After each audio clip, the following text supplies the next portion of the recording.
Bonsoir à toutes et à tous. Est-ce que vous allez bien? J'ai pas entendu. Est-ce que vous allez bien?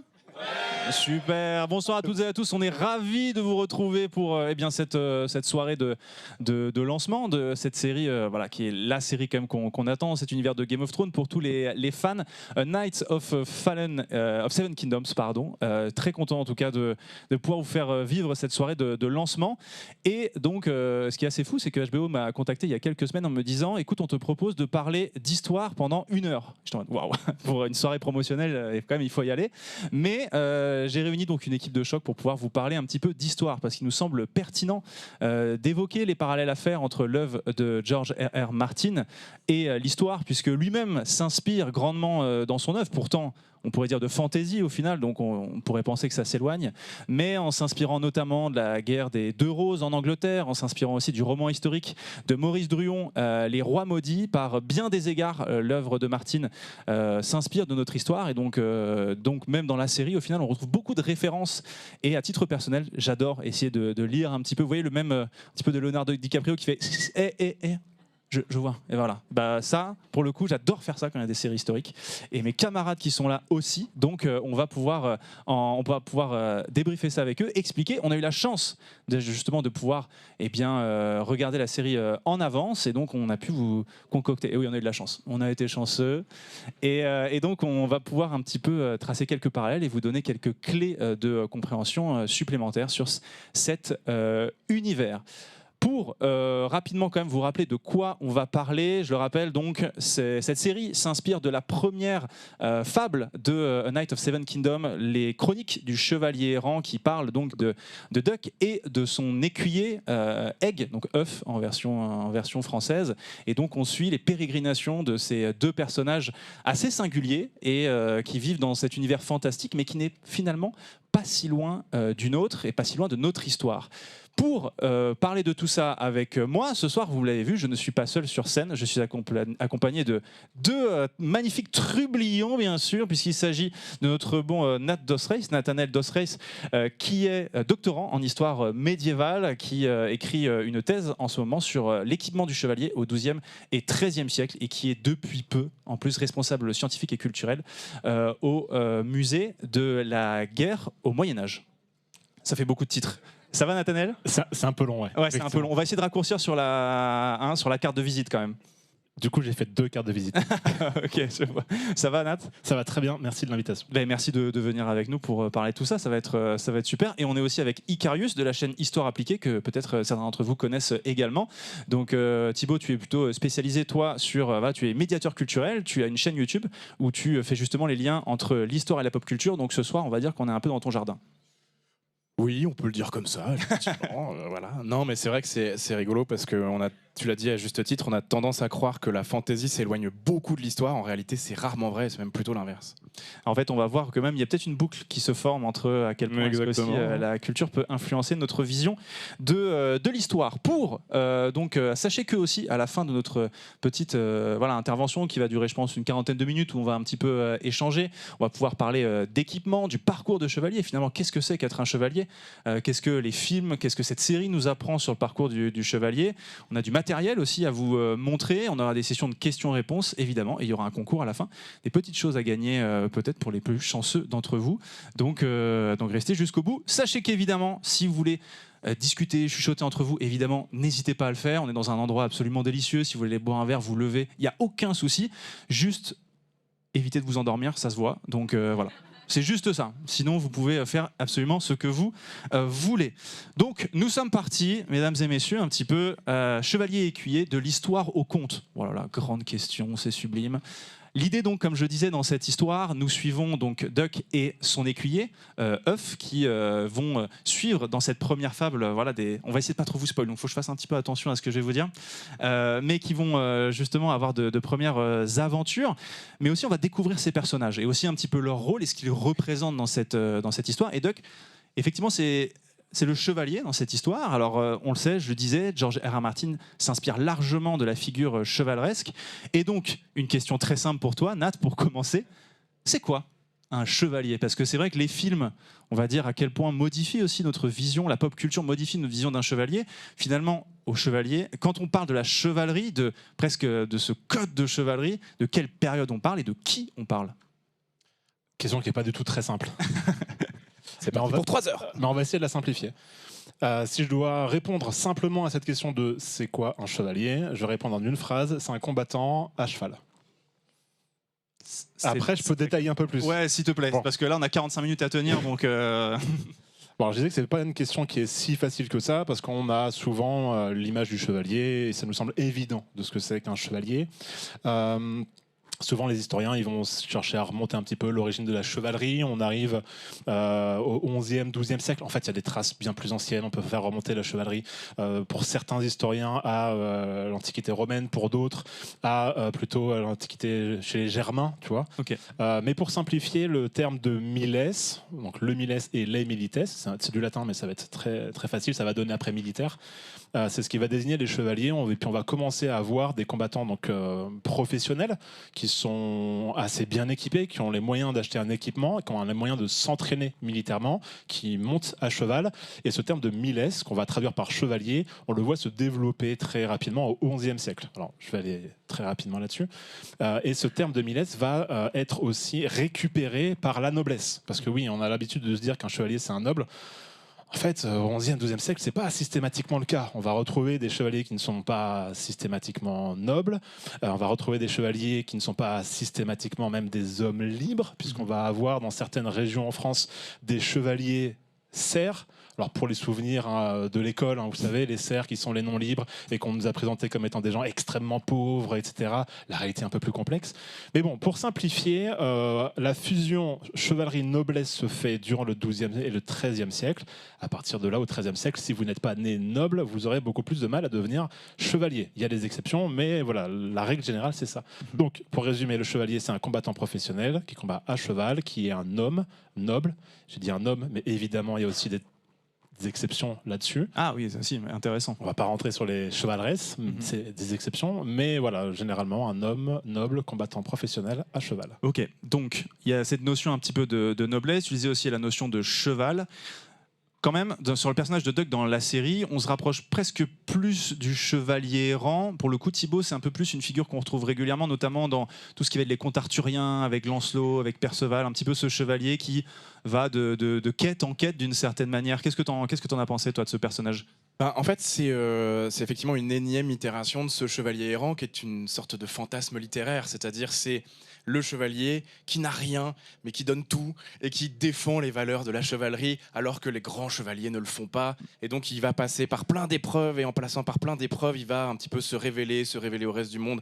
C'est un petit peu un motif qui est très très classique dans la littérature, même avant les chevaliers, et qu'on retrouve dans le personnage de Dunk à 100%. Et justement, tu disais, il y a une sorte d'idéal chevaleresque. C'est vrai qu'on a souvent, quand on parle de chevalerie, on parle presque d'un code de chevalerie. Est-ce que ça a existé déjà ? Et est-ce qu'il y a une date, on va dire, pour dire, voilà, ça c'est vraiment l'âge d'or de la chevalerie ? Alors c'est vrai que le code de chevalerie, on en entend souvent parler. Moi, j'aime pas trop ce terme. Ça fait un peu mystique, le code de chevalier. Tu sais, un peu comme tu feras ci, tu feras pas ça. Ouais. Alors, je préfère parler de comportement socialement admis. Je vais traduire, je vais simplifier ce que ça veut dire. Ça s'appelle la loi, de manière générale. Non, c'est-à-dire que dans un groupe social, il y a des choses qui se font. Et il y a des choses, si tu les fais, on risque de te regarder d'une drôle de façon. Ok. Voilà. Par exemple, pour le XIIe, XIIIe siècle, il y a un exemple très simple. Les chevaliers à la guerre, entre chevaliers chrétiens, on évite de se tuer volontairement. Okay. C'est un concept. Je ne vais pas rentrer dedans. On va plutôt préférer chercher à se capturer et après exiger des rançons. Ça ne veut pas dire qu'on ne se tue pas, mais voilà, ça peut même aller plus loin, parce que le fait à la guerre entre chevaliers chrétiens de se tuer volontairement, ça peut être considéré comme un crime.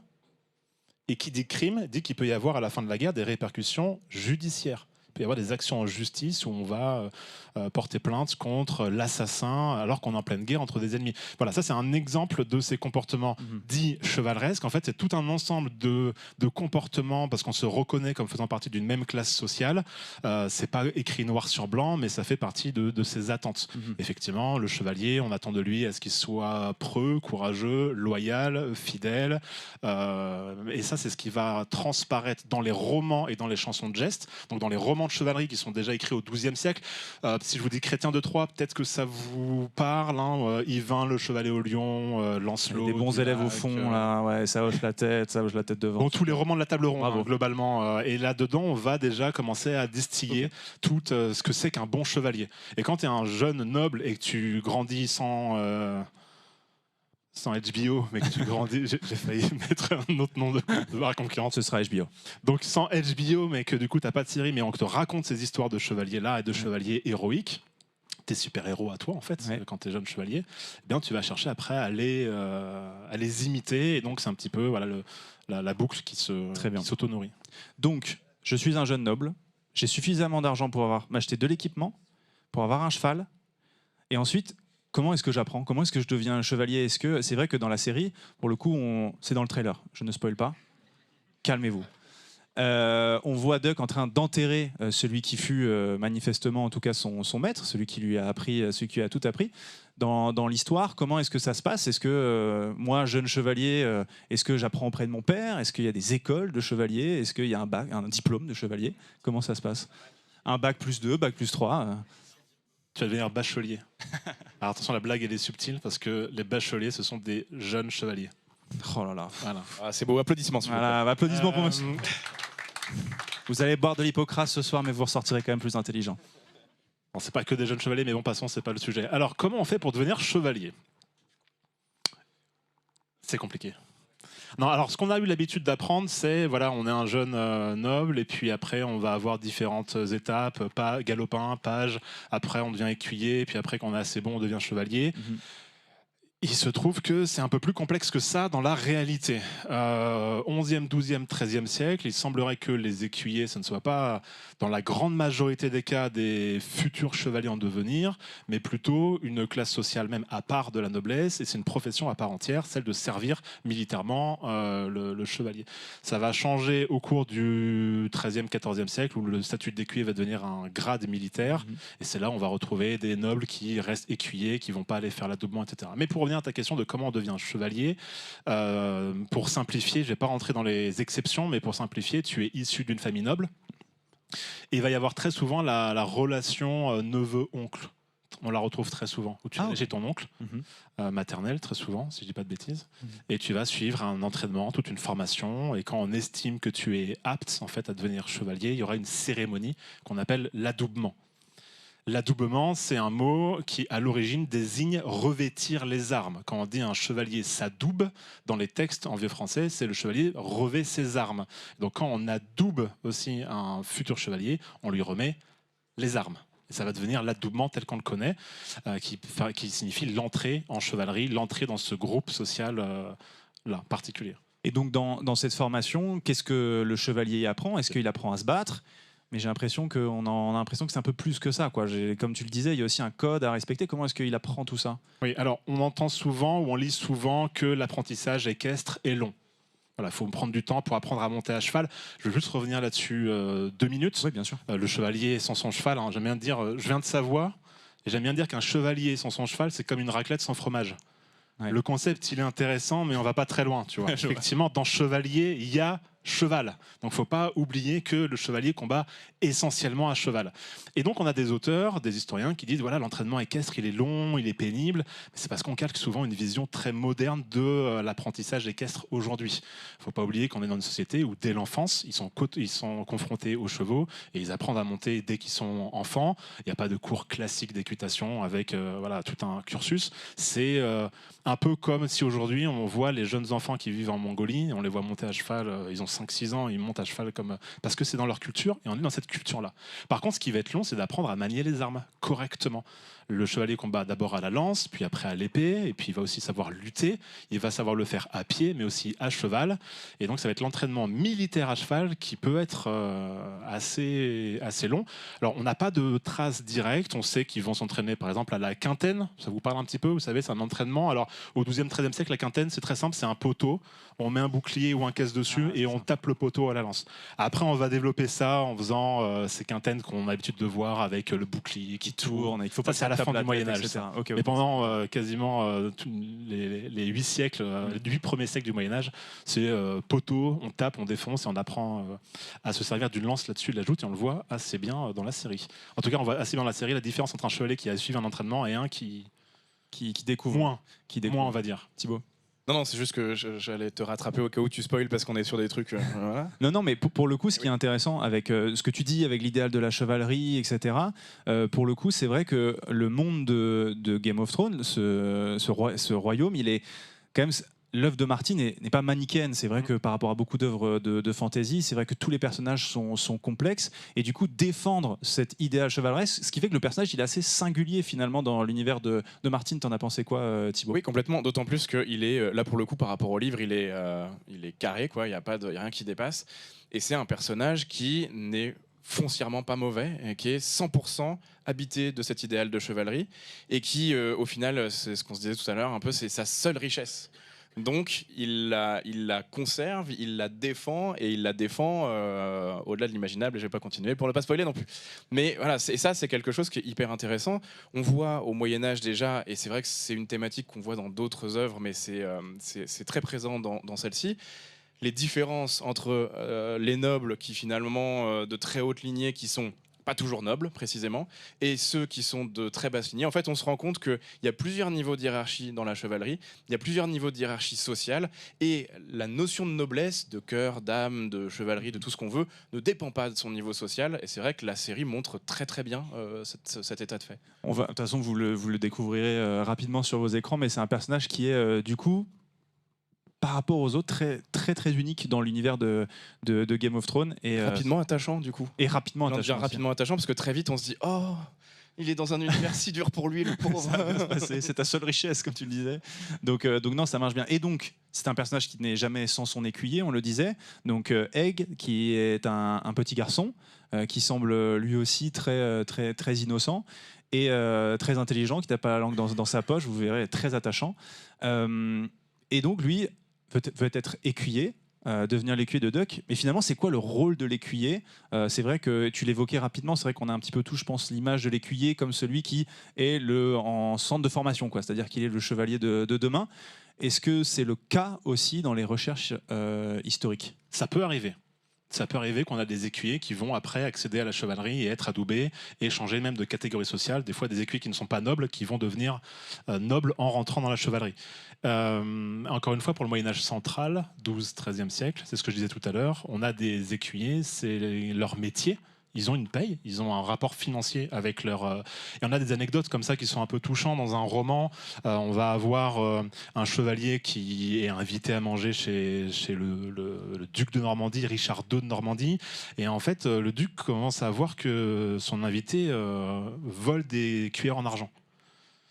Et du coup, il dit à son chambellan, suis-le, qu'est-ce qu'il fait à me voler mes cuillères en argent, c'est mon hôte. Et il se rend compte en fait que le chevalier les a volés pour payer ses écuyers parce qu'il n'avait pas assez d'argent. Oh le rat. Et quand le chambellan rapporte ça au duc, le duc est saisi de compassion finalement.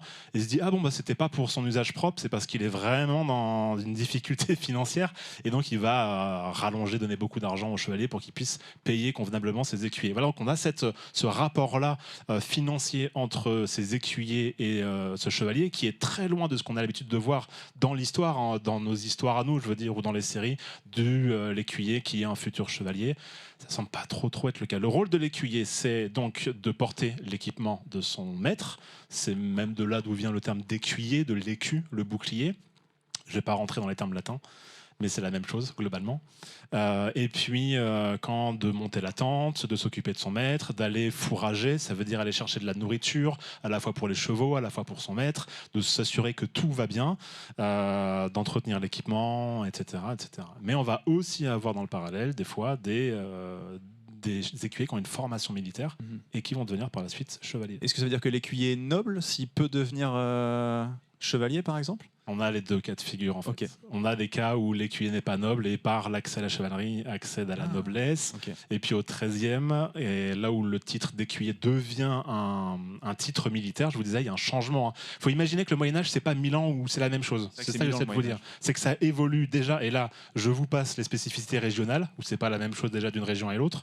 Mais en termes de temporalité, ça évolue, c'est pas la même chose. Donc vous avez compris, 11, 12, 13e, l'écuyer semble plutôt être une autre classe sociale que la noblesse et au service comme un serviteur. C'est d'ailleurs le terme qu'on a au service du chevalier. Au XIIIe siècle, ça devient un titre militaire et là, on va avoir plein de nobles avoir le titre d'écuyer et ne pas forcément avoir envie de devenir chevalier parce que ça coûte trop cher de devenir chevalier. Il vaut mieux rester écuyer. C'est vrai que ça coûte cher. J'ai un peu du mal à me rendre compte, mais c'est vrai que ça coûte très très cher. Alors. Est-ce qu'on a des ordres de valeur?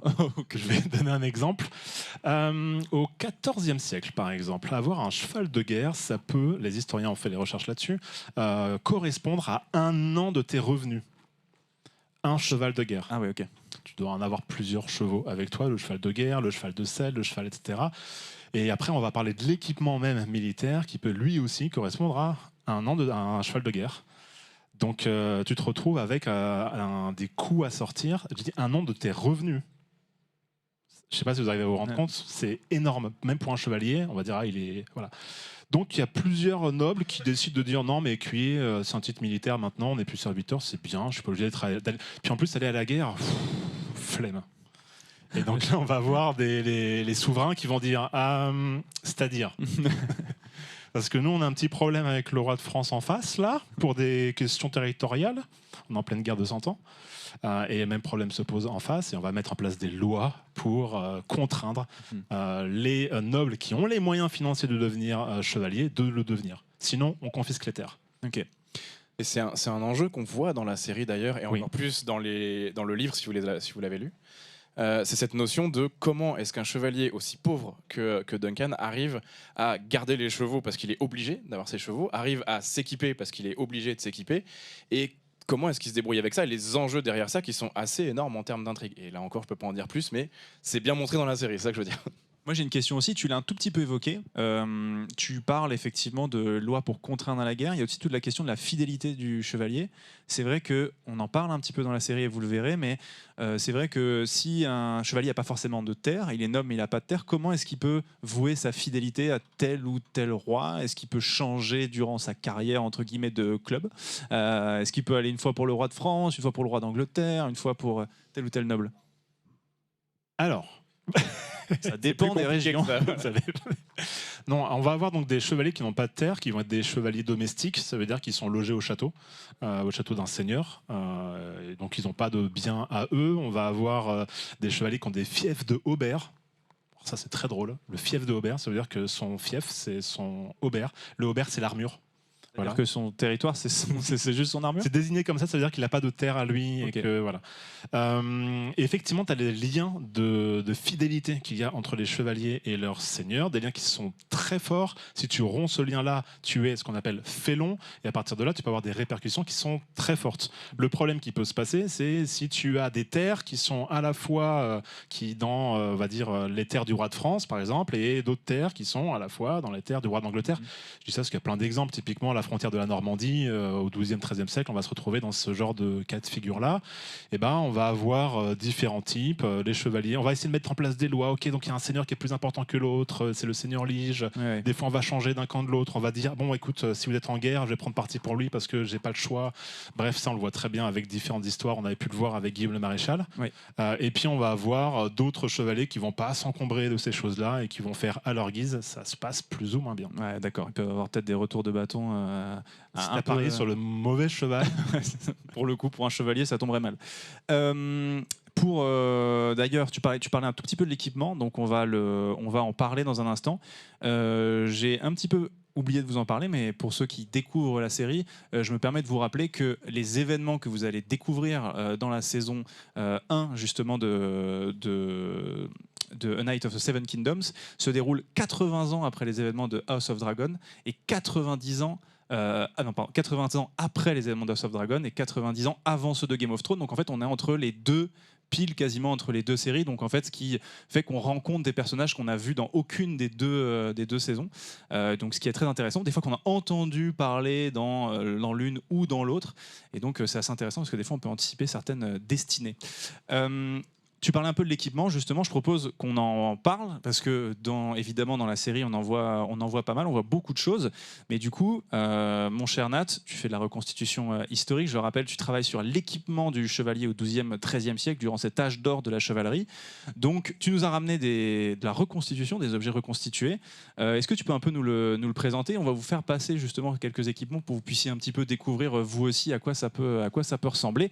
Moi, j'avoue, quand je pense chevalier, je pense tout de suite au casque du chevalier, et celui-là est particulièrement impressionnant et il a une histoire aussi très intéressante. Est-ce que tu peux nous en parler un petit peu? Oui, alors là on est sur un casque typique du XIIIe siècle. Alors le XIIIe siècle, pour vous resituer globalement, on est sur l'âge d'or de la chevalerie. Voilà, on va avoir Richard Cœur de Lion qui est mort il n'y a pas très très longtemps. Au début du XIIIe siècle, avec son frère, le prince Jean, vous savez, dans Le Méchant dans Robin des Bois, qui va être roi d'Angleterre. Et puis on va avoir en France Philippe Auguste, et puis après le roi qu'on va appeler Saint-Louis. Bref, on est dans cette ère-là, les cathédrales, les universités, les croisades, tout cela.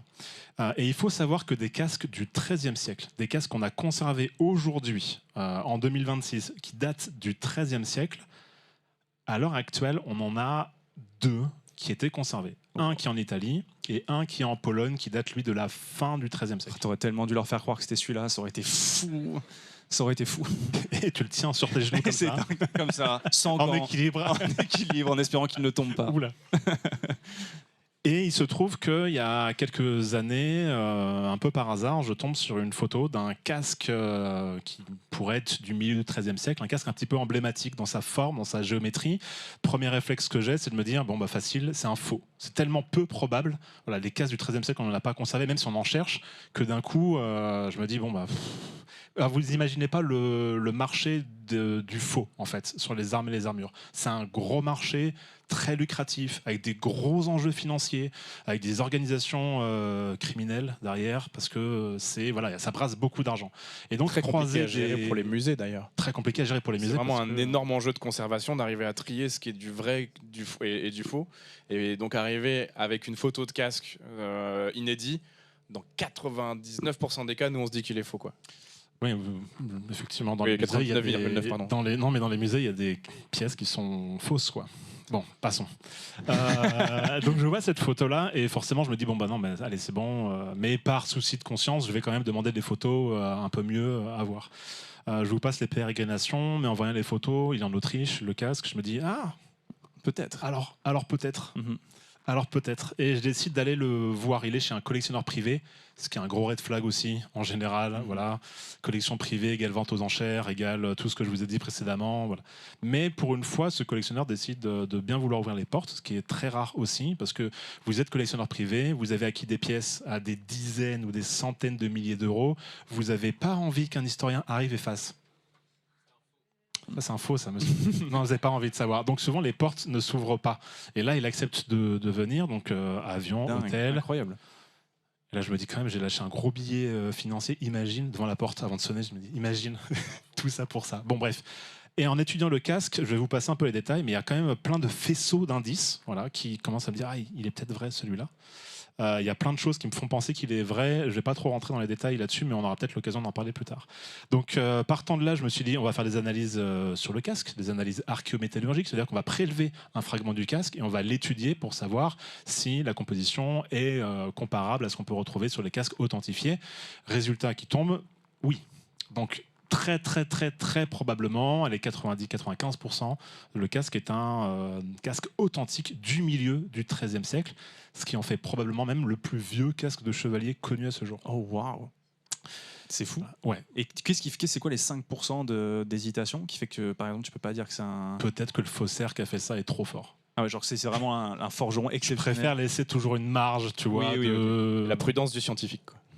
C'est ça. Et donc, il avait cette forme-là. Oui, j'ai décidé de le reproduire à l'échelle 1. pour, À dans le l'identique. cadre de ma thèse, l'essayer et voir comment il fonctionne, et essayer de comprendre comment on construit un casque, comment on construit celui-là, dans la façon de le façonner. Pareil, la façon dont les plaques ont été faites ne sont pas des plaques industrielles. Vous savez, aujourd'hui, vous voulez acheter des plaques d'acier, bon, bah, c'est laminé industriellement, mais c'est pas comme ça à l'époque. Les forgerons, ils n'ont pas des tôles déjà laminées à 1,5 mm, etc. Donc là, on est parti de plaques assez épaisses pour pouvoir les étirer comme une pâte feuilletée, mais en métal. Bon, le forgeron actuellement, il m'en veut parce qu'il a mis 1 semaine juste pour faire les tôles. C'était... Oh waouh. Mais on a appris plein de choses. On a appris plein de choses qui seront intéressantes. Et puis ce casque-là, bah, j'ai pu l'essayer, notamment à cheval lors du tournoi qu'on a fait ensemble cet été. Tout à fait. Et on organise des tournois entre nous. Rien de Un lundi. C'est finalement une activité somme toute commune, mais qui m'a permis de comprendre pas mal de choses sur la vision, sur la respiration, sur le poids aussi. Ce que vous allez avoir dans les mains, vous allez voir qu'il fait 3,6 kg, c'est un beau bébé, hein. Ça passe quand même son poids, mais sur la tête, à cheval, étonnamment, C'est vrai qu'il c'est pas ça qui m'a le plus dérangé. Très imposant. Enfin, même moi, quand je l'ai dans les mains, là, tu vois, il est vraiment très imposant. Et donc, c'est vrai que pour le coup, j'ai du mal à imaginer que toi, tu sois très à l'aise avec à cheval, en plus de ça, en mouvement. Alors très à l'aise. Relativement à l'aise. Il y a autre chose qui est intéressant aussi sur ce type de casque-là, c'est la première impression, et on va le voir à un moment donné aussi dans la série, mais qu'on voit pas grand-chose en fait, parce que les œillères sont très fines. Alors, pour des raisons peut-être d'hygiène, je vous déconseille qu'on se passe tous le casque de tête en tête. On va éviter, mais je vais vous donner un petit peu le ressenti. En fait, on voit relativement bien. On voit relativement bien à l'intérieur de ce casque-là, en tout cas de ce qu'on a besoin de voir, à savoir d'autres chevaliers en face. C'est sûr que tout de suite, très proche de vous, ça va être un peu moins... Tu es à cheval à ce moment-là, donc On est à quand on est cheval, chevalier... On voit à hauteur de cheval, et surtout ces fentes-là qui sont très larges, elles ont un intérêt considérable pour la vision périphérique. Parce que j'ai pu essayer des casques, des reconstitutions de casques, qui n'est pas basé sur des modèles historiques, on est basé sur des enluminures ou autres qui ont des œillères plus petites. Bah, quand vous avez des œillères qui sont certes plus larges mais plus courtes, vous avez des gros angles morts. Et là, la chose que vous voulez pas avoir, c'est un cavalier qui arrive lance couché dans un angle mort que vous n'arrivez pas à voir en tournant la tête. Parce qu'on est sur une selle, donc on peut pas se tourner correctement non plus. Et sur la selle, globalement, le max que je peux faire, c'est ça. Et là, ça veut dire que vous avez un angle mort qui est terrible. Et je me suis déjà pris des placards qui arrivent derrière comme ça. Pas agréable du tout. Mais par contre, avec ces grandes œillères-là, tu vois très bien. Et les trous qui sont là aussi, ils ont une autre fonction. On parle des trous de respiration. C'est aussi des trous qui permettent de voir. Vous allez pouvoir voir en dessous, à travers vos yeux. Vous pouvez voir dans les trous du casque ce qui se passe au niveau de vos pieds, ce qui se passe au niveau des mains. Très intéressant. Est-ce qu'on le fait circuler pour que les gens On peut le puissent faire un peu... circuler. Laissez plein Prenez-en d'empreintes de soin, doigts. on vous fait confiance évidemment. On vous le fait passer, comme ça vous pouvez un petit peu découvrir. Justement, des casques, on en voit et tu parles, il y a à un moment donné un plan dans la série et il me semble qu'on voit même dans un trailer où vraiment on a cette vision dans le casque. Toi, Thibaut, est-ce que tu es ce genre de personne qui, dès qu'il voit quelque chose de pas histo dans une série, quelque chose, il est en mode... Ou plutôt, tu t'intéresses aux adaptations. Comment est-ce que tu vois ça ? Moi, j'ai un entre-deux dans le sens où je dis toujours qu'il faut savoir trier entre ce qui est important et ce qui ne l'est pas. Donc au final, mettre une GoPro dans un casque, c'est pas hyper important, c'est un plan qui est un peu cool. C'est pas la première fois que ça se faisait, mais ils ont eu le bon goût de pas le faire trop longtemps parce que si vous avez vu la série Nightfall, dans le premier épisode, ils font ça pendant 5 minutes et je vous jure que ça fait vomir. Et c'est pas d'un intérêt délirant en plus de ça. Mais non, en fait, le truc, c'est que une fiction, notamment historique, ça s'inspire de l'histoire, mais ça peut s'inspirer de plein de trucs. Parce qu'avant, il y a d'autres gens qui se sont inspirés de l'histoire. Et typiquement, la série est très étrange là-dessus, parce que Game of Thrones, à la base, c'est quand même quelque chose qui se veut assez sérieux. On essaye de faire du réalisme. Alors, le réalisme comme on l'imagine aujourd'hui, donc qui n'est pas du tout réaliste. Oui. Mais c'est pas grave, on essaye de faire un truc sérieux. Or là, on est parti, la série, vous verrez, est partie sur une ambiance un peu différente. Et donc, ils se sont permis des inspirations qui viennent de plein de trucs un peu fous. Ouais. Et dans le plein de trucs un peu fous, on a par exemple... dans les trucs un peu sympas, ce qu'on appelle l'English Tournament, qui est en fait, au 19e siècle, les aristocrates anglais se sont dit on s'ennuie, on a envie d'organiser des tournois, exactement comme nous le lundi, on va prendre des armures plus ou moins réalistes, parfois des vraies armures historiques qu'ils ont dans leur château parce qu'ils savent pas quoi en faire, ils vont les mettre, ils vont se coller sur des chevaux et puis ils vont faire des tournois comme ils pensaient que c'était. Ah, okay. Donc tu as toute une espèce donc on voit ça au 19e, au 20e, toute une espèce d'ambiance un peu romantique de la chevalerie à ces époques-là, avec des tournois un peu délirants organisés, des trucs qui... Ça part un peu dans tous les sens, mais c'est un peu rigolo. C'est les premiers essais un petit peu de pseudo-reconstitution, on va appeler ça, même si on va faire un peu attention. Donc on a ce truc-là, ça va être reproduit au 20e, ça va être reproduit. Et en fait, il y a des marqueurs culturels, esthétiques, notamment dans les couleurs, dans les drapeaux, dans les grands cimiers sur les casques et tout ça, qui sont typiquement de cette période et qu'on retrouve dans la série. Mais là où la série part un peu dans une autre direction que le Game of Thrones habituel, et là encore je vais faire très attention à pas spoiler, s'il te plaît, c'est qu'il y a des inspirations de trucs qui sont vachement moins sérieux. Il y a des casques qui sont issus de Sacré Graal. Ok. Voilà, là si vous le savez, vous savez. Et des trucs où moi je regardais ça, je me disais, mais ça c'est les casques de Sacré Graal, ça. Et donc des approches de l'armure, de la chevalerie, du truc qui en fait sont complètement issues d'une vision du Moyen-Âge qui est plus du tout celle qu'on a aujourd'hui, une vision un peu fun, un peu plus légère, etc. Et de la même manière, on a des passages dans la série qui sont typiquement inspirés des films de KPDP français des années 60, 70, 80, donc avec des trucs très inspirés de plein de périodes différentes qui sont très festives et qu'on n'avait pas l'habitude de voir dans Game of Thrones où tout est un peu dramatique. Là, on a vraiment des passages qui sont c'est la fête et on se marre. Ouais, c'est ça, il y a un côté un peu plus léger. De toute façon, vous le verrez, c'est vrai dans la série, ce côté tournoi un peu fête, on le ressent vraiment dans cet équipement. Justement, dans les autres équipements, il y a quand même l'épée du chevalier. C'est quand même assez symbolique aussi. C'est vrai que souvent on a un peu cette image, et on le voit un petit peu aussi sur l'image, désolé pour ceux qui sont au fond, mais on a quand même des grandes épées aussi comme ça. C'est vrai que plutôt la chevalerie, on a moins cet aspect grandes épées à deux mains. On est plutôt sur des poignets non, je veux dire la taille des poignets notamment. Je suis pas sûr d'avoir saisi complètement la question. La question est très simple. Est-ce que les épées comme ça à deux mains au 12e, 13e siècle, c'est quelque chose qui existait? Alors, au 12e, 13e siècle, non. Mais dans l'esthétique de la série, on est plutôt sur une esthétique 14e, 15e siècle. En fait, dans les armures, même, oui, on est plutôt sur du 14, 15e siècle. Et là, oui, à cette époque-là, on va avoir des épées avec des poignets qui vont s'allonger dès le début du 14e siècle. Pardon. Mais effectivement, il faut attendre en fait, le début du 14e siècle pour avoir ces épées avec des poignées longues. 14e siècle, pour rappel, on est sur les 2 derniers siècles du Moyen-Âge où il y en a 10. C'est-à-dire c'est les 20 derniers % du Moyen-Âge. Les 80% du Moyen-Âge, c'est pas des épées avec des épées longues, avec des grandes poignées. On est sur plutôt des poignées relativement petites. Relativement petites, très bien. Pendant que vous êtes en train de faire circuler le casque, sur cet équipement, sur la partie équipement, comme tu le dis, on se rapproche peut-être un petit peu plus de ce qu'il y a là, qui est une enluminure un petit peu plus tardif, qui est plus du 14e siècle sur ces équipements. Je voulais parler du tournoi. Il me semble que aussi c'est quand même l'une des choses qui est les plus très importantes dans la série. Le tournoi médiéval, qui on va dire est vraiment le décor de cette saison. C'est le tournoi, mon cher Nat. Qu'est-ce que c'est? Explique-nous, parce que c'est vrai que c'est l'impression que c'est quelque chose qui est... moi, j'ai l'image de beaucoup de films où c'est vraiment, on se rentre dedans, c'est délice. Qu'est-ce que c'est que le tournoi? Le tournoi, le développement du tournoi tel qu'on commence à le voir, c'est encore une fois au tournant du XIe siècle, probablement en Normandie, et on se rend compte que très vite, le tournoi, c'est un exercice militaire. Un exercice militaire où on va avoir des équipes composées de plusieurs chevaliers à cheval qui vont s'affronter dans des champs ouverts. Donc, grosso modo, vous imaginez des équipes de chevaliers. On va avoir des équipes normandes face aux Picards, face aux Allemands, et puis ça va s'affronter sur un champ. Ça, c'est intéressant ce que tu dis, parce qu'on a souvent l'idée quand même que c'est du 1 contre 1, mais en fait, finalement, c'est quand même un sport d'équipe au final. À la base, oui. 11e, 12e, 13e siècle, le tournoi, c'est des formations militaires qui vont s'affronter et on va chercher à se capturer et obtenir la rançon. Pour vous donner une idée, ça ressemble à une bataille, ça ressemble à la guerre. Et d'ailleurs, c'est ce qui fait dire à certains historiens que le tournoi, c'est la guerre et la guerre, c'est le tournoi. Et déjà, pour les auteurs du XIIe et XIIIe siècle, pour eux, il y a une porosité entre les deux pratiques, puisque quand ils vont décrire des tournois, ils vont des fois utiliser le terme de guerroyer. Quand ils vont décrire des guerres, ils vont des fois utiliser le terme de tournoyer. Donc on a vraiment cette porosité et on se rend compte qu'un tournoi, c'est vraiment un exercice militaire. Mais durant le tournoi, tu as aussi donc des campements qui sont dressés. C'est l'occasion de festivités, c'est l'occasion de se faire connaître en tant que chevalier. C'est là où tu vas peut-être pouvoir montrer ta valeur, ta bravoure, avoir des contrats peut-être, être recruté par des nobles, des grands nobles, peut-être avoir un poste chez eux.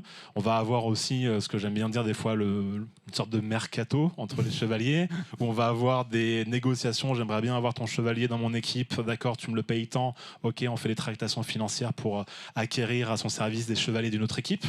Et ça va progressivement évoluer, encore une fois, jusqu'à arriver à la pratique seulement de la joute dans le tournoi équestre. La joute, c'est l'affrontement équestre entre des chevaliers qui vont coucher la lance, vous savez, qui vont chercher à se percuter. Alors ça, on l'a sur les tournois 11, 12, 13e siècle en champ libre, en champ ouvert. Au 14e et au 15e siècle, on va la voir dans ces lices. Et ça, c'est ce qu'on a plutôt l'habitude de voir. La lice, ça va être la barrière qui va séparer les deux chevaliers. C'est en champ clos cette fois-ci, c'est plus en champ ouvert. Et ça va être l'affrontement individuel de deux chevaliers sous le regard. C'est un sport et c'est aussi un spectacle. Et c'est l'occasion de montrer ses capacités militaires. Il y a quelque chose qui est très important et que tu viens de nous dire, c'est à quel point aussi ça permet de se montrer à des seigneurs plus puissants aussi. Et pour le coup, c'est quelque chose qui va être assez bien exploité, je trouve, dans la série, puisque Doug va rencontrer beaucoup de personnages assez hauts en couleur et qui viennent surtout de strates sociales, on le sent, très différentes. Et en fait, je trouve qu'on se sent particulièrement bien à ce moment-là. Je sais pas ce que tu en penses, Thibaut. Vraiment, on sent qu'il y a des chevaliers qui sont en 3e, 4e division et il y en a qui sont vraiment très très hauts, mieux équipés et qui ont déjà leur renommée, on va dire, et certains sont en quête de gloire, très clairement. Oui, complètement. Et d'ailleurs, on le voit très bien dans le livre aussi. On a des chevaliers qui sont en bas de l'échelle sociale et qui, en fait, pour les chevaliers en haut de l'échelle sociale, ils sont considérés comme... C'est à peine s'ils sont chevaliers, on a des doutes et on ne sait même pas si c'est des chevaliers, des vrais chevaliers ou si c'est pas des chevaliers voleurs, en fait, des chevaliers brigands. C'est d'ailleurs un truc qui revient beaucoup dans le livre pour ceux qui l'ont lu, c'est est-ce qu'un chevalier errant comme Dunk, les 3/4 du temps, comme il a besoin d'argent, est-ce qu'en fait c'est pas un brigand? Et donc voilà, donc par essence, les gens s'en méfient. Donc c'est vrai qu'on le voit bien dans la série quand Dunk arrive, il y a un petit côté bon. Voilà, et on a du niveau le plus élevé où on est des princes héritiers jusqu'à des niveaux de chevaliers comme le sien qui sont très très bas. On a toute une gamme entre les deux de seigneurs, de gens qui sont des chevaliers renommés, effectivement, comme tu disais, de champions de tournoi déjà, qui sont parfois des seigneurs, parfois non. Enfin, c'est vraiment une classe sociale assez variée au final, qui a beaucoup de variations. Pour ce qui est du parcours de Doc, et arrivera-t-il à gravir les échelons, c'est quelque chose, mais est-ce qu'on a dans l'histoire des exemples justement de chevaliers qui, justement par leur bravoure lors des tournois, ont réussi, étape par étape, à, on va dire, un peu répandre leur renommée partout à travers l'Europe? Cette question de la différence classe de noblesse, elle est complètement on la retrouve dans l'histoire, effectivement. La question du chevalier errant et du doute qu'on a sur lui, on le retrouve aussi, même si dans l'histoire romantisée, et déjà on a ces cas de figure-là dans les romans du XIIIe siècle du chevalier errant. Dans la réalité, on se méfie effectivement des chevaliers errants. Le chevalier, on le vit en groupe, en collectivité. Avoir un chevalier qui arrive tout seul sur un tournoi, c'est quelque chose qui se questionne. Et on a cette question qui se pose notamment pour un chevalier qui est très connu. On l'a vu ensemble, qui s'appelle Guillaume le Maréchal, puisque un de ses premiers tournois, il arrive tout seul, et on se demande, c'est qui ce chevalier-là qui est tout seul? Et à partir de là, on se dit, ah non, mais c'est bon, finalement, je crois que je le reconnais, il vient de Tancarville, là-bas, il est bon, lui, je crois qu'il est bon. Donc on a vraiment cette interrogation qui est là, et on va avoir effectivement le cas de Guillaume le Maréchal est le cas typique de l'ascension sociale d'un chevalier qui part d'une noblesse, un cadet de famille en tout cas, qui semble pas très bien doté. Il va devoir vendre son cheval pour acquérir de l'équipement militaire. C'est l'inverse, il vend son mantel, sa cape pour avoir un cheval. C'est ça. Mais bon, voilà, l'idée de vendre quelque chose pour avoir de l'équipement équestre militaire, on le retrouve, et il va gravir les échelons avec sa maîtrise de sa compétence martiale. C'est ça, pour devenir jusqu'à régent d'Angleterre. Donc c'est pour vous dire à quel point il y a eu parti de rien, réussir à aller jusqu'à très haut. Donc pour le coup, c'est un cas assez typique. Et vous verrez, la question de vendre des choses pour réussir à s'acheter de l'équipement, c'est quelque chose qu'on retrouve dans la série. Il est arrivé où le casque? Il est tout au fond. Ne t'inquiète pas. Je sens que tu as un œil dessus. Est-ce que quelqu'un est parti? Ils en prennent grand soin. Ne t'en fais pas. Ne t'en fais pas là-dessus. Donc non, c'est vrai que ces rencontres comme ça successives de chevaliers, de tournois, et pour le coup, il y a même la notion d'équipe. Ça, c'est vachement intéressant aussi ce que tu disais. C'est-à-dire c'est quand même quelque chose de collectif, en tout cas au début. C'est assez inattendu. Et pour le coup, on le retrouve aussi un petit peu dans la série. Oui, effectivement, c'est un sport d'équipe, que ce soit au Ça se déroule en équipe. Est-ce que c'est des énormes chevaliers qui se rentrent dedans? Est-ce qu'il y a de la tactique? Est-ce qu'on se tourne autour? Comment ça se... C'est un exercice militaire, donc il y a de la tactique, on tourne autour, on essaie de prendre place sur des positions qui peuvent être stratégiques, on essaie de se retrancher, on essaye d'avoir des actions de repos. Bref, on va avoir vraiment ce jeu-là qui est ce jeu entre guillemets, hein, qui, on le rappelle, au XIIe, XIIIe siècle, on joute avec des armes tranchantes. C'est à la fin du XIIIe siècle où il commence à se dire attends, est-ce qu'on ferait pas des armes qui coupent pas? Donc on est vraiment de sur tuer la personne. mais il y a des accidents. Ils n'ont pas le droit de tuer les autres, c'est ça le truc. Oui, mais forcément, il y a des morts. C'est ça qu'ils sont joueurs, c'est que les mecs se disent on peut pas tuer les autres, mais on va quand même utiliser les armes au maximum de leur capacité. Est-ce que l'Église a dit un truc quand même à un moment donné ou pas? Parce que bon, c'est vrai que des chrétiens qui tuent d'autres chrétiens à ce moment-là. Disons que l'Église cherche très tôt à encadrer la violence, pour la juguler, je simplifie. Et il va aussi chercher à ce qu'on appelle la paix de Dieu. On se bat pas le dimanche, c'est pas très bien. Vous devez aller à l'église le dimanche. Puis après, on se bat pas le lundi. Tu sors de l'église, tu vas pas te battre le lendemain. Donc le samedi, c'est pareil. Tu vas pas te battre pour arriver le dimanche. Bref, on essaie de mettre en place des interdictions. Et les 35 heures juste après, c'est fou en fait ce qui se passe. Les enchaînements, ça va si vite. Est-ce que c'est respecté? Évidemment non. Mais voilà, on Toujours va chercher à faire ça, à interdire la guerre. Et puis là, pour simplifier, ou même pour le vulgariser de façon un peu plus ludique, les chevaliers se disent bon, on peut pas faire la guerre, on va faire des tournois.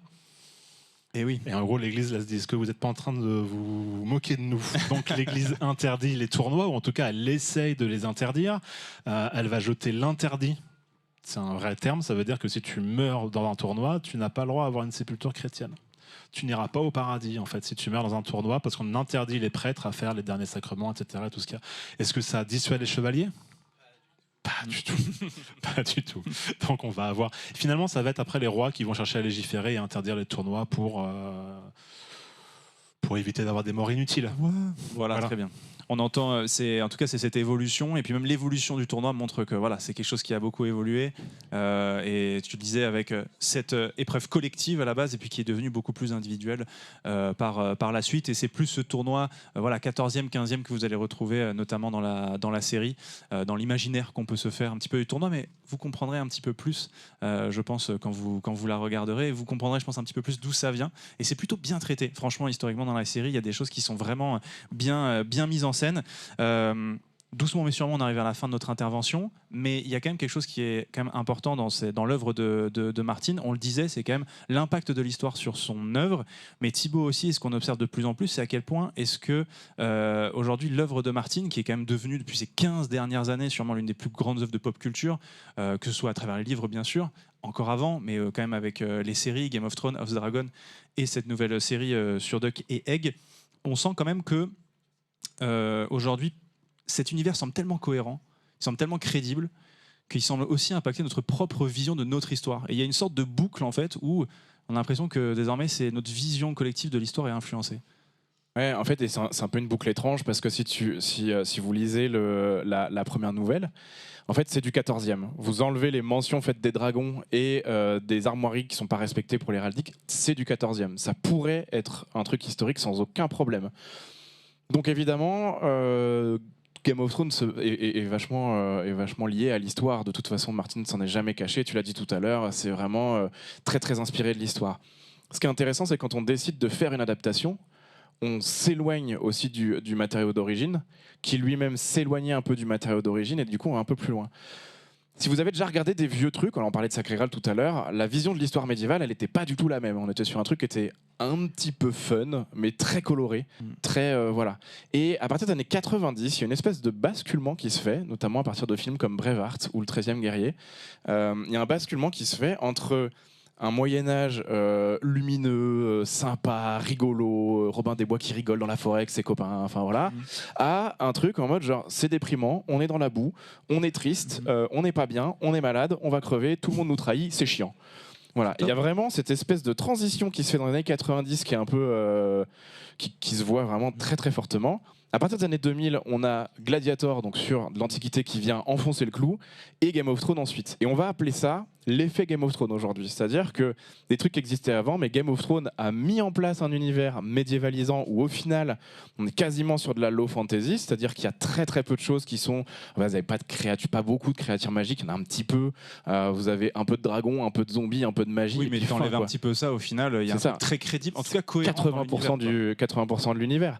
Et avec cette volonté de faire quelque chose de crédible, de sérieux. On va présenter ça comme sérieux. Et au final, ça se base en grande majorité sur des trucs qu'ils sont. C'est-à-dire qu'à partir du moment où vous voyez quelqu'un qui a une épée, qui manie une épée, ben, ça va faire appel à tout votre imaginaire de l'épée. Et donc, vous allez le rattacher à une période historique. Pareil pour les chevaux, pareil pour les armures, pareil pour plein de trucs. Et la série a eu tellement de succès que les gens en parlaient assez volontiers en disant ouais non mais tu vois dans Game of Thrones c'est parce qu'à l'époque ils se servaient des épées à l'époque de Game of Thrones, c'est-à-dire enfin il n'y a pas de et donc il y a cette espèce de boucle un petit peu étrange où Game of Thrones, en se basant sur des trucs qui existaient déjà, a créé un univers qui nous semblait cohérent en se basant 100% sur l'histoire et avec un succès tel qu'aujourd'hui, les séries et les films n'arrivent quasiment plus à en sortir. C'est-à-dire qu'aujourd'hui, des films ou des séries historiques qui reviennent à de la couleur, qui reviennent à des équipements un peu sérieux, c'est-à-dire où les armures sont pas en papier, ou des trucs comme ça, c'est assez rare. Et au final, on est dans des clichés répétés, à tel point que c'est devenu une vérité. Et c'est le moment de placer mon expression préférée. Est-ce que vous savez ce que c'est l'effet de vérité illusoire ? Oh là là. J'adore. Là, on est à 45 minutes. Allez, je le fais vite. L'effet de vérité illusoire, c'est un biais psychologique qui fait que plus on vous répète quelque chose et plus vous allez y croire spontanément sans même y penser. Y compris si à l'origine vous pensiez que c'était faux. Donc si vous regardez une première fois un cliché historique en disant non, ça c'est une connerie, la 10e fois on vous le répète, et ben en fait vous allez vous dire est-ce que c'est vraiment une connerie ? Et la 20e fois vous vous dites non, c'est pas une connerie ça, c'est sûr. Tout le monde en parle, tout le monde le dit. Et ça, c'est quelque chose qui montre bien que le divertissement n'est jamais anodin, y compris sur de la fantasy qui est théoriquement pas de l'histoire, y compris sur une série qui est théoriquement pas sérieuse. Au final, en fait, ça s'appuie sur des choses qui sont très concrètes, historiquement parlant, et qui vont s'inscrire quelque part dans notre esprit. Et du coup, Game of Thrones, à la base, était un style un peu nouveau, et aujourd'hui, c'est devenu le style classique dont on n'arrive plus à sortir, y compris sur les productions historiques. Et pour le coup, je vous incite vraiment à aller voir cette nouvelle série dans l'univers de Game of Thrones, puisque pour le coup, je trouve que le personnage de Doug et de Egg sont très singuliers dans cet univers. Ces personnages qui sont jamais manichéens, hein, avec George R.R. Martin, ils ont tous leur part d'ombre. Et ben, ceux-là sont un peu différents, et j'espère que vous prendrez du plaisir à les découvrir. Merci beaucoup de nous avoir écoutés. C'était un vrai plaisir. Merci. J'espère que vous avez appris des choses, que vous êtes régalés. Sachez qu'il y a une petite session de questions-réponses. Si jamais vous avez des interrogations pendant 5 minutes, si vous avez des questions, n'hésitez pas. Levez la main. Est-ce que quelqu'un peut passer le micro ? Ou super, on a un micro qui arrive pour essayer de répondre à vos interrogations. Bonjour. Bonsoir. Salut. J'avais une petite question historique, parce qu'on voit quand même ça pas mal. C'est un petit élément, une petite question con, mais pourquoi les cheveux blancs sur beaucoup de personnages ? Est-ce que c'était quelque chose qui était aussi Alors, je me permets de répondre sur celle-là. Vas-y, bien sûr. Dans la série, en l'occurrence, c'est pas forcément quelque chose de spécifiquement historique, c'est un des marqueurs génétiques des Targaryens. Voilà, c'est tout simplement pour ça. Et en théorie, ils ont les yeux violets aussi, mais je crois que dans la série, ils l'ont pas. Oui. Et je pense que la question c'était est-ce qu'il y a une véracité historique à tout ça ? Et enfin, s'il y a, tu vois, une sorte d'inspiration historique, pour le coup, je crois pas spécialement en tout cas. Ça a jamais été forcément souligné. Et une autre question, c'est concernant pourquoi c'était beaucoup en Normandie, tous les événements médiévaux, etc. C'est ta question. Et pourtant, il n'est pas normand, c'est ça qui est fou. Alors, qu'est-ce que j'ai dit qui vient de Normandie ? Les tournois ? Les tournois, effectivement, tout à fait. Pas d'autres. Le meilleur chevalier du monde aussi. Il n'est pas normand, il est anglais, je suis désolé. Il est anglo-normand. Ah, il est clairement anglais pour les Normands. Alors pourquoi les tournois viennent de... Alors par contre oui, ce qui va se développer en Normandie aussi, c'est la technique de la lance couchée, semble-t-il. La technique de la lance couchée, vous savez, c'est celle que vous voyez tout le temps, où le chevalier va baisser sa lance, la verrouiller sous le bras de façon à bien la tenir et aller chercher à voilà. Alors, Là-dessus, on n'est pas complètement certain, catégorique. Il semble plutôt que voilà, cette nouvelle technique de coucher la lance plutôt que de s'en servir pour piquer ou comme cette façon-là ou comme un javelot ou la jeter, cette façon de la coincer, elle se soit développée plutôt voilà, autour du duché de Normandie. Alors, pourquoi spécifiquement là ? On n'a pas encore trop. Mais du coup, cette pratique-là, elle est très importante parce que on passe d'un usage de la cavalerie où on se rapproche et puis on va chercher à piquer avec la lance à un galop couché, blam, et on fait tomber les gars. Donc en fait, ils se sont rendus compte de l'énorme intérêt que ça a de développer ça, mais ça demande un entraînement. C'est probablement lié, en fait, le passage de la lance couchée, le développement de la lance couchée, probablement en Normandie, avec les premiers tournois dans la région, parce qu'il faut un entraînement militaire pour maîtriser ça. C'est probablement aujourd'hui ce que les historiens supposent. C'est pourquoi les tournois en Normandie, c'est peut-être en corrélation avec l'invention de cette technique-là dans la même région. Et aussi, il y a une réalité, c'est que les tournois au XIIe, XIIIe siècle se trouvent plus dans la moitié nord de la France plutôt qu'au sud. Donc effectivement, plutôt dans le nord, dans l'ouest, dans Flandre. C'est un peu plus là où on va retrouver les tournois plutôt que dans le sud. Voilà. Mais du coup, pourquoi c'est aussi riche historiquement la Normandie, en fait, réellement ? Et t'as des Normands devant toi, ils sont au taquet là. Étant breton, ça commence un peu à m'agacer ces questions. Si on pouvait avoir un autre interlocuteur, s'il vous plaît. Non, mais parce que tu as aussi plusieurs couches entre les Vikings, entre le règne aussi anglo-normand, avec l'Empire plantagenet. Il y a eu beaucoup au Moyen-Âge, en tout cas, il y a eu beaucoup de choses qui sont passées en Normandie, beaucoup d'échanges, beaucoup de changements dans cette région. Donc tu as vraiment une strate très importante. Oui, puis pour faire dégonfler un peu les chevilles des Normands là, il y a d'autres régions en France qui ont des histoires très riches, si ce n'est plus. Là Bretagne, il faut dire la Bretagne. Les Flandres. L'Île-de-France aussi, on va avoir même l'Aquitaine, juste le développement de l'amour courtois, le développement en fait de toute la culture chevaleresque, les trouvères, les troubadours si vous préférez, l'Aquitaine, comment ne pas la citer, tout le comté de Toulouse aussi. En fait non, chaque région a ses propres spécificités, pas seulement la Normandie. Est-ce qu'il y a d'autres questions au fond, là-bas ? Merci beaucoup en tout cas pour ces deux questions, même si ça parlait de la Normandie. Bonsoir. Bonsoir. Alors, moi, c'est plus une question du coup sur la série en elle-même. Ouais. On a le duo un peu chevalier et écuyer. Est-ce que du coup, on retrouve un petit peu la même histoire que The Witcher avec son barde ou pas du tout ? Ça, je te le laisse. La série The Witcher ? Ok. J'allais vomir derrière, je reviens. Pardon. Alors déjà, c'est bien meilleur. On va partir de ce principe-là. Et pas tout à fait, parce que vraiment, on a Jaskier dans The Witcher qui a une espèce d'accompagnement un peu drôle, un peu pour le mettre en avant, ce qui est complètement contradictoire avec le personnage. Et donc, il y a cette espèce de duo un peu rigolo qui se crée. Là, dans la série, on va essayer de pas spoiler. Allez. Là, dans la série, en fait, on est plutôt sur un délire qui va éventuellement plutôt se rapprocher de The Mandalorian. Sauf que l'œuf peut parler et il s'en prive rarement et c'est hyper intéressant. Et je trouve que pour moi une des très très très grandes réussites de la série, y compris par rapport au livre, y compris en tant que série, voilà, c'est ces deux personnages-là. Oui. Les acteurs sont hyper bien castés, ils sont hyper bien dirigés et le duo est fantastique, parfois un peu drôle, souvent très touchant et c'est vraiment très très agréable à voir. Donc c'est effectivement pas tout à fait la même chose, il y a la différence d'âge qui joue. Oh là, j'ai fait dire un truc après. Il y a une autre différence qui joue, la série, voilà. Mais voilà, c'est un duo qui est très agréable et qui est un peu rafraîchissant parce qu'il fait appel à des choses qu'on a déjà vues, sans pour autant être un copier-coller d'autres choses. Donc vraiment, c'est assez cool. Ouais, franchement, pour le coup, c'est un vrai point fort là-dessus de la série, les interactions entre les deux. Et Martine disait d'ailleurs, à propos des deux acteurs, qu'il était particulièrement content du cast, et notamment celui de Doc. Il trouvait que vraiment c'est comme ça qu'il l'imaginait, et c'est comme ça qu'il voyait le personnage. Donc, Et puis quand on lit les nouvelles, c'est compliqué de vraiment. Il faut savoir que la série a une force exceptionnelle, en tout cas à mon avis, c'est qu'il y a 80% des moments qui sont calqués sur le livre, y compris des dialogues qui sont mot à mot les mêmes. Et donc forcément, ça donne une espèce de force au truc. Et les personnages de Dunk et de l'œuf, pour le coup, ont été hyper bien respectés. Et donc, moi, j'ai lu les nouvelles 3 jours avant de regarder la série. C'était volontaire, il y avait vraiment une espèce de... Et il y a des moments où j'étais là, genre, mais là, c'est eux, quoi. J'ai rarement vu une adaptation sur ces points-là qui soit aussi... précis. Exact, précise. Merci beaucoup. Merci beaucoup. Est-ce qu'on a une dernière question? Super, comme ça on va pouvoir, peut-être 2 dernières, comme ça on va pouvoir aller boire un verre juste après. Merci beaucoup pour la table ronde. Merci. Vous avez parlé des références à Sacré Graal. Est-ce qu'il y a aussi des références à Chevalier? Ah, ça c'est une bonne question, ça. Le meilleur film de tous les temps. Alors... 5 minutes. Ouais. 2 minutes. Ouais, s'il te plaît, les gens sont... s'il vous plaît. 5 minutes, toutes les 5 minutes, c'est bon? Ok, non. Ah ouais, alors. C'est compliqué à dire, pour une raison très simple, c'est que je suis extrêmement fan de Chevalier. Vraiment, c'est un film que je porte dans mon cœur, et c'est un film qui est inimaginablement cool, à tel point que tous les 2 ans, je découvre des nouvelles choses que je connaissais pas sur ce film. Il y a extrêmement peu de chances pour que Chevalier... C'est dingue. Quoi? L'amnésie, redécouvrir un film.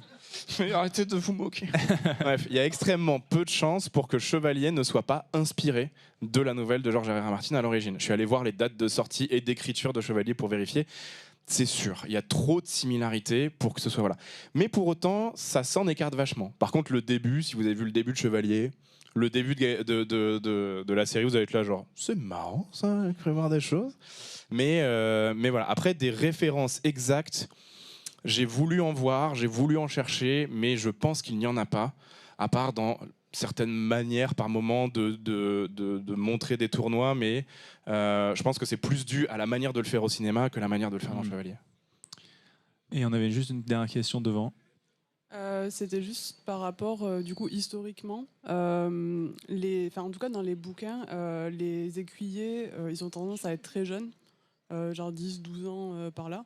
Est-ce que historiquement, parce que du coup vous avez dit que c'était une carrière, donc j'imagine que ça peut aller jusqu'à un âge avancé, mais est-ce que ça a commencé aussi jeune ou est-ce que C'est une bonne question. Est-ce qu'on peut commencer à 10-12 ans, être un écuyer? Alors l'entraînement du chevalier, ça va commencer assez jeune. L'entraînement du chevalier, ce que nous, du coup, on appelle aujourd'hui les écuyers dans notre culture populaire. Pour ce qui est des écuyers historiques au 11, 12, 13e siècle, il semblerait que comme c'est un métier, que ça soit quelque chose de plutôt plus âgé, en fait. On va avoir pas que jeune. Mais ça peut arriver encore une fois. Mais dans la grande majorité des cas, il y a toujours des exceptions, évidemment. Donc ces écuyers-là du 12e et 13e siècle, d'après les historiens qui ont travaillé dessus, ça semble plutôt être un métier à part entière et pas un entraînement. Voilà. Par contre, pour être chevalier, tel qu'on l'imagine, là on part jeune et on va apprendre ça jusqu'à ce qu'on soit en âge de pouvoir combattre. Merci beaucoup Nat, merci beaucoup pour vos questions, c'était vraiment super de pouvoir vous présenter. Merci beaucoup Nathanaël Dosrace, que vous pouvez retrouver évidemment sur ses réseaux sociaux, Instagram, Twitch, YouTube. Icarius également, la chaîne Histoire appliquée, et tu feras une vidéo d'ailleurs très certainement sur la série. Dans 2 semaines, tout à fait. Très bien, je pourrais un peu spoiler les 2 premiers. Pour en parler. Merci beaucoup aussi à HBO France d'avoir organisé cette soirée. Franchement, merci de nous avoir donné le temps de pouvoir parler d'histoire dans ces événements promotionnels-là. Je trouve que c'est très précieux, donc merci beaucoup à vous. C'était très agréable en plus de le faire dans ce lieu qui est vraiment génial. Donc merci beaucoup aussi au CAF de Saint-Sabin de pouvoir accueillir l'événement. C'est vraiment super. Comme je vous le disais aussi au début de notre intervention, il y a des petites choses à gagner. Pour ça, je vais vous demander de vous lever, s'il vous plaît, et de regarder sous vos chaises, puisque ceux qui auront un sticker bleu auront la chance de remporter un livre. Il y a 3 stickers bleus. Parmi eux, vous aurez la chance de remporter un livre de Night of the Seven Kingdoms de George R.R. Martin, qui ont été réédités justement à l'occasion de la sortie de la série. Si vous avez un sticker vert, vous gagnerez un pack cadeau. Et si vous avez un sticker rouge, vous repartirez avec un magnifique bouclier. Oh, on n'est pas responsable de comment vous serez dans le RER avec. Bon courage à vous. Donc le sticker vert. Donc vous pouvez venir nous voir à la fin. Et voilà, donc n'hésitez pas. Sticker vert, sticker bleu. Je vois qu'il y a un sticker bleu, super. N'hésitez pas à venir. Les autres, malheureusement, je peux que vous inviter à aller boire un verre. Vous pouvez regarder les autres chaises si vous voulez d'ailleurs, si vous n'avez pas celles qui sont vides. Merci en tout cas de nous avoir écoutés. Passez une très bonne soirée. Merci beaucoup.